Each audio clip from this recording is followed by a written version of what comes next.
Now the brush, don't take very hard, don't take very soft, to a medium soft, or it has to be medium, and then do in the circular way. I'm sure your dentist would have told you, but I'm telling you that do it in a way that you are actually taking care of the, taking away all the which is on your teeth. But floss is going to take away the garbage out from your gaps.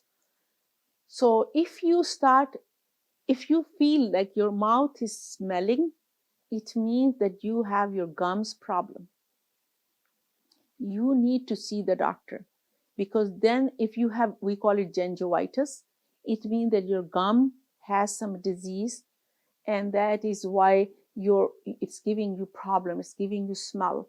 So you need to see the doctor, and they usually sometime will do some extensive procedures. Sometimes they put antibiotics inside. Sometimes they have, like nowadays, very advanced treatments